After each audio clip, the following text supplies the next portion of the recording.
दोस्तों हमारे चैनल दर्पण ज्ञान सागर में आप सभी का स्वागत है। तो मित्रों, आज का विषय है भगवान कृष्ण को एक चीज़ का भोग लगा दो, कभी गरीब नहीं रहोगे। एक बार एक गरीब आदमी जंगल में भटकता हुआ घूम रहा था। उसी समय उसे कामधेनु गाय मिल जाती है। वहीं कामधेनु गाय गरीब व्यक्ति को देखकर कहने लगती है, मुझे लगता है तुम आत्महत्या करने के लिए जा रहे हो। तुम्हें आत्महत्या करने की ज़रूरत नहीं है। मैं तुम्हें एक कहानी सुनाती हूँ, उस कहानी को ध्यान से सुनो। तुम्हारी गरीबी हमेशा के लिए दूर हो जाएगी। तो मित्रों, कहानी शुरू करने से पहले मेरा आप सभी से अनुरोध है कि आप हमारी कहानी में खो जाएं। उससे पहले हमारे चैनल को सब्सक्राइब करके बेल आइकन अवश्य दबा लें, जिससे हमारी हर वीडियो का नोटिफिकेशन सबसे पहले आप तक पहुंच सके और आप हमारी हर वीडियो से प्राप्त ज्ञान का अपने जीवन में लाभ उठा सकें। तो आइए कहानी शुरू करते हैं। कामधेनु गाय कहती है, एक गांव में एक चक्की वाला व्यक्ति रहता था, जो चक्की से गेहूं को पीस करके अपने परिवार का गुजारा करता था। लेकिन कुछ दिनों के बाद में वो अपने बुरे दिनों के कारण बड़ी ही गरीबी की ज़िंदगी बिताने लगा, क्योंकि अब उसकी चक्की पर कोई भी गेहूं पिसवाने के लिए नहीं आता था। वहीं गरीबी के कारण वो अपनी पत्नी और बच्चों के लिए 2 वक्त की रोटी भी नहीं जुटा पाता था। आटे की चक्की के पीछे एक सेब का पेड़ था और उसके साथ ही उसका टूटा फूटा घर था। अपने 2 वक्त की रोटी के लिए उसे जंगल में जाकर लकड़ियाँ काटनी पड़ती थीं। वहीं उन लकड़ियों को बेचने पर जो भी पैसे मिलते थे, उसी से उसका घर चलता था। एक दिन वो अपनी ज़िंदगी से बहुत दुखी होकर के जंगल में लकड़ियाँ काटने चला गया, तो वहाँ पर उसे एक बूढ़ा आदमी मिला, जिसे उसने पहले कभी नहीं देखा था। वहीं बूढ़ा आदमी उस चक्की के मालिक के पास आया और उससे बोला, तू अपनी गरीबी से इतना दुखी क्यों है? मैं तुझे बहुत अमीर बना सकता हूँ, अगर तू मुझे वो चीज़ देने का वायदा करे जो मैं तुझसे मांगूँ। वहीं चक्की के मालिक ने सोचा, मेरे पास इस बूढ़े को देने के लिए है ही क्या, ये मुझसे कौन सी मेरी जायदाद ले जाएगा। क्योंकि चक्की का मालिक जो था पहले ही अपनी गरीबी से बहुत दुखी था, और फिर उसने अमीर बनने के लालच में बिना कुछ सोचे समझे ही बूढ़े की बात मान ली और उसे वो चीज़ देने का वायदा भी कर दिया, वो जो भी मांगेगा। वहीं बूढ़ा आदमी एक रहस्यात्मक हंसी हंसकर बोला, अब मैं 3 साल बाद तुम्हारे पास में अपनी चीज़ लेने के लिए आऊँगा। और इतना कह कर के वो बूढ़ा आदमी जो था वहाँ से चला गया। उधर जब लकड़ियाँ काटकर चक्की का मालिक अपने घर पहुँचा, तो उसकी पत्नी दौड़कर उसके पास आई और बोली, तुम मुझे सच सच बताओ कि हमारे घर में अचानक इतना सारा धन कहाँ से आया? हमारे घर के सारे बर्तन धन से भर गए, ये सब कुछ एकदम कैसे हो गया, जबकि कोई आदमी बाहर से धन लेकर हमारे घर में नहीं आया है।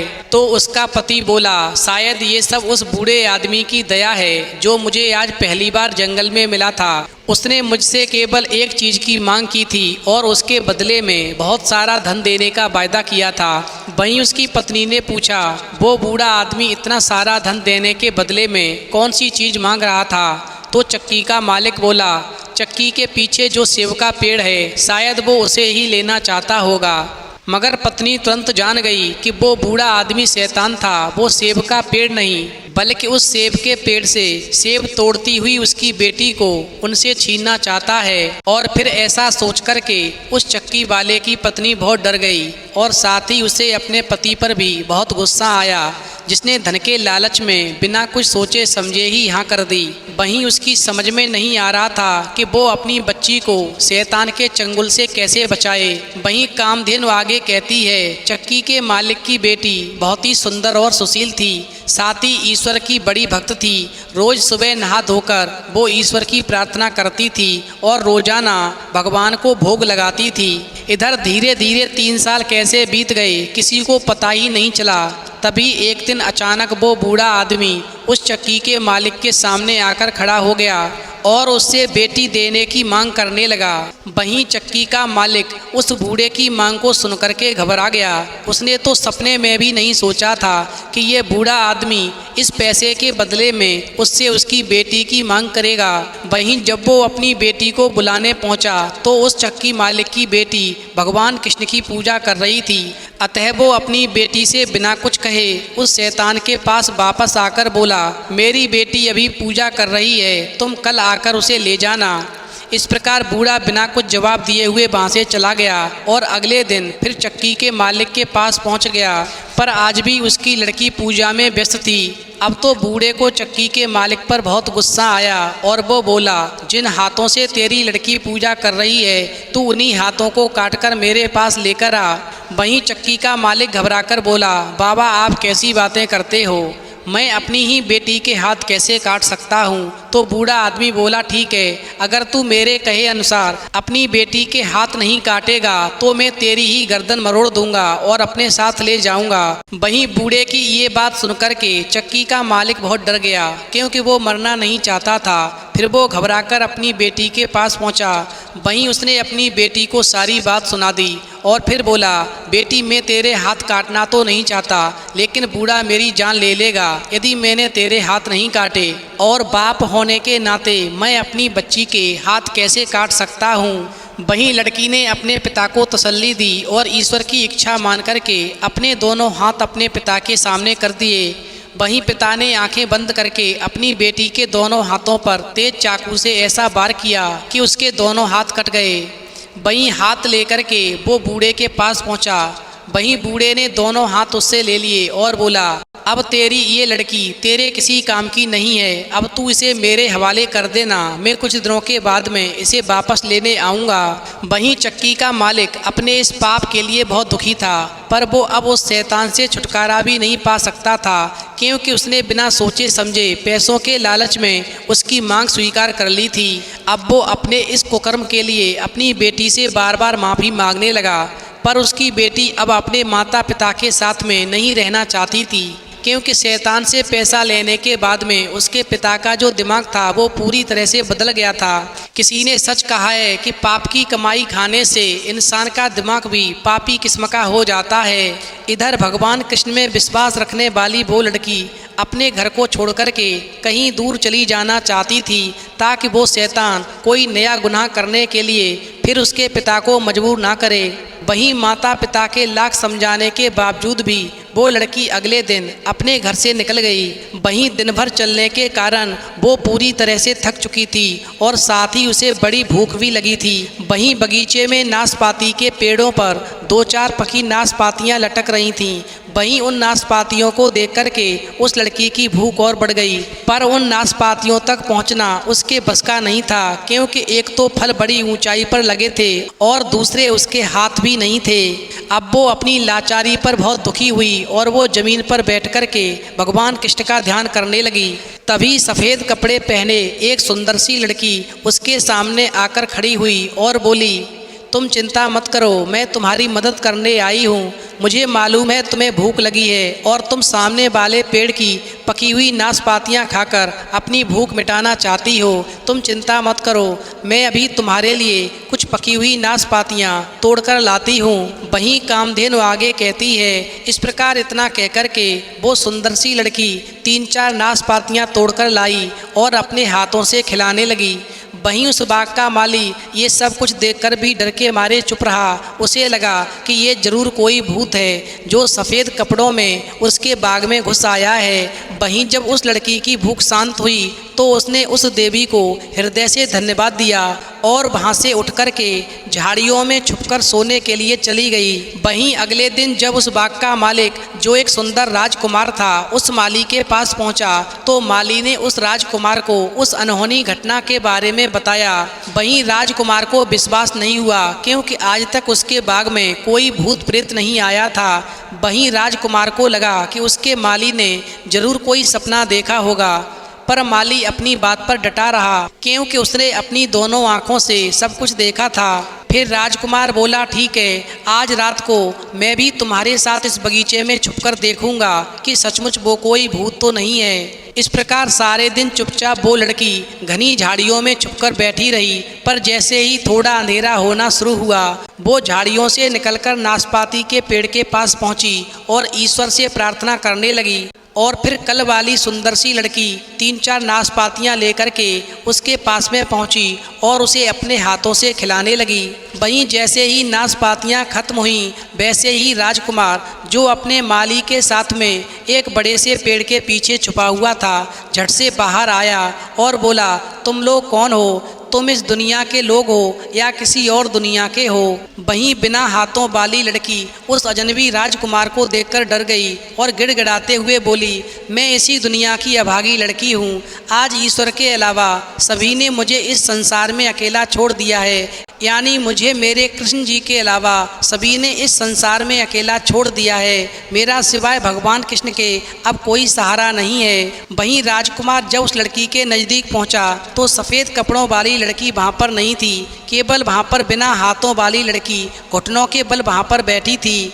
और फिर राजकुमार ने देखा कि उस लड़की के दोनों हाथ कटे हुए थे, पर वो बहुत सुंदर थी। वहीं राजकुमार को उस बिना हाथ वाली लड़की पर दया आई और फिर राजकुमार उस लड़की को अपने साथ राजमहल में ले गया और उसके लिए चांदी के हाथ बनवाए और अपनी माता के कहने पर उससे विवाह कर लिया। वहीं भगवान कृष्ण पर अटूट विश्वास रखने वाली लड़की के जीवन में फिर से खुशियां आ गईं। इधर एक बार राजकुमार को किसी जरूरी काम से दूसरे देश जाना पड़ा और फिर वो अपनी पत्नी को अपनी माँ की देखरेख में छोड़ करके चला गया। वहीं कुछ दिनों के बाद में उस लड़की ने एक सुंदर से बेटे को जन्म दिया।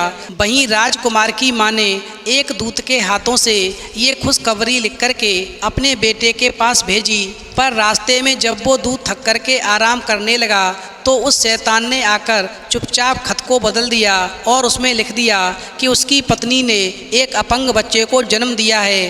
वहीं राजकुमार ने जब वो खत पढ़ा तो उसे खुशी की जगह बहुत दुख हुआ, पर उसने सोचा कोई बात नहीं, वो बाद में इस बच्चे का इलाज करवा कर उसे ठीक कर लेगा। और इस प्रकार खत पढ़ने के बाद में राजकुमार ने अपनी माँ को वापस खत लिखा और उस खत में लिखा, माँ घबराने की कोई बात नहीं, तुम चिंता मत करो, तुम मेरी पत्नी और मेरे बच्चे की सेहत का पूरा ध्यान रखना जब तक मैं वापस घर नहीं पहुंच जाता हूं।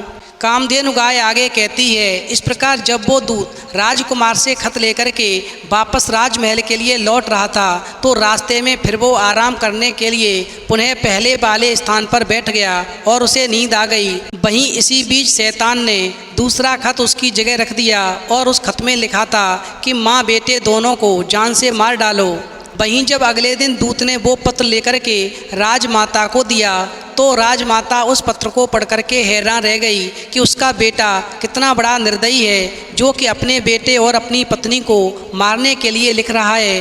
वहीं राजमाता अपनी बहू को बहुत प्यार करती थी तथा उसकी और उसके बेटे की जान बचाना चाहती थी, इसलिए उसने ये बात अपनी बहू को सुनाई। वहीं लड़की को उस खत पर विश्वास नहीं हो रहा था, फिर भी वो राजमाता के कहे अनुसार अपने बच्चे को लेकर के राजमहल से निकल गई, क्योंकि यदि वो राजमहल में रहते तो दोनों की जान जा सकती थी। वहीं राजमाता ने उसके साथ में किसी नौकर या नौकरानी को भी नहीं भेजा ताकि कहीं उसके बेटे को पता ना चल जाए कि उसने उन दोनों को भागने में मदद की है। वहीं चलते चलते जब वो लड़की थककर एक पेड़ के नीचे बैठ गई तो उसने भगवान कृष्ण को याद किया, क्योंकि अब उसके जीवन का एकमात्र भगवान कृष्ण ही सहारा थे। और इस प्रकार वो भगवान कृष्ण की सच्चे मन से प्रार्थना करने लगी। वहीं जैसे ही उसने आंखें खोली तो अपने सामने एक सफ़ेद कपड़े पहने सुंदर सी स्त्री को देख करके हैरान रह गई। वहीं वो स्त्री बोली, बेटी तुम घबराओ नहीं, यहाँ पास में ही एक छोटा सा घर है, मैं तुम्हें वहीं पर लेकर चलती हूँ, तुम वहाँ पर पूरी तरह से सुरक्षित हो, कोई भी तुम्हारा बाल बांका नहीं कर पाएगा। और इतना कह कर के उस सुंदर स्त्री ने उसके बच्चे को अपनी गोद में ले लिया और उस छोटे से घर की ओर चल दी। वहीं जैसे ही वो तीनों उस घर के सामने पहुँचे तो एक अधेड़ उम्र की औरत जिसका चेहरा बहुत ही चमक रहा था, उस बिना हाथ वाली लड़की को पकड़ करके घर के अंदर ले गई। और फिर जैसे ही उस देवी ने उस लड़की के चांदी के हाथों को छुआ तो सचमुच में उसके हाथ असली आ गए और चांदी वाले हाथ जो थे टूट करके ज़मीन पर गिर पड़े। वहीं लड़की अपने असली हाथों को देख करके एकदम से हैरान हो गई और उस देवी के पैरों में गिर पड़ी। वहीं वो देवी उस गरीब लड़की को उठाकर बोली, घबराओ मत बेटी, भगवान कृष्ण ने तेरी सहायता के लिए मुझे भेजा है। तूने आज तक पूरी श्रद्धा से भगवान कृष्ण की पूजा की है और रोजाना उनको भोग लगाया है। इसी से खुश होकर के उसने मुझे तेरे पास भेजा है। अब तुझे कोई दुख नहीं होगा। वहीं कामधेनु आगे कहती है, इधर अपना काम खत्म करने के बाद में जब राजकुमार वापस अपने महल में आया तो उसने अपनी माँ से अपनी पत्नी और अपने बच्चों के बारे में पूछा। वहीं राजकुमार की माँ अपने बेटे से पहले ही बहुत नाराज़ थी। वहीं उसने भी उसे खूब खरी खोटी सुनाई, पर राजकुमार ने तो ऐसा कोई खत दूत को नहीं दिया था जिसमें उसने दोनों को मारने की बात लिखी हो। वहीं राजकुमार सारी घटना को जान करके बहुत दुखी हुआ। वो समझ रहा था कि लगता है मेरी माँ ने उन दोनों को मरवा डाला है। इस प्रकार राजकुमार को इतना दुख हुआ कि उसने दुख के कारण खाना पीना भी छोड़ दिया। वहीं जब राजकुमार की माँ को विश्वास हो गया कि उसने उन दोनों को मरवाने के लिए कोई खत नहीं लिखा था, वो किसी दुश्मन की चाल थी, तो उसने अपने बेटे को सारी बातें सच सच बता दी। वहीं राजकुमार बिना अन्न जल ग्रहण किए अपनी पत्नी और बच्चे को ढूंढने निकल पड़ा। वहीं उन दोनों को ढूंढते ढूंढते साल भी खत्म होने को आया, पर उन दोनों का कहीं पता नहीं चला। और फिर इस प्रकार शहर शहर भटकने के बाद में राजकुमार एक बार उसी जंगल में पहुंच गया जहां पर उसकी पत्नी अपने बच्चे के साथ में रह रही थी। और फिर इतने बड़े जंगल में एक छोटा सा घर देख करके राजकुमार बड़ा हैरान हुआ। और फिर राजकुमार ने डरते डरते उस घर के दरवाजे को खटखटाया तो एक अधेड़ उम्र की औरत ने दरवाज़ा खोला और वो देखते ही बोली, आइए राजकुमार, इस छोटे से घर में आपका स्वागत है। आपने यहाँ आने का कष्ट कैसे किया? वहीं राजकुमार बोला, हे देवी, मैं काफ़ी दिनों से अपनी पत्नी और बच्चों को ढूंढ रहा हूँ, पर आज तक उनका पता नहीं लगा सका हूँ। वहीं उस देवी ने राजकुमार के सामने काफ़ी खाने पीने की कई चीज़ें रखीं, पर राजकुमार ने कुछ नहीं खाया।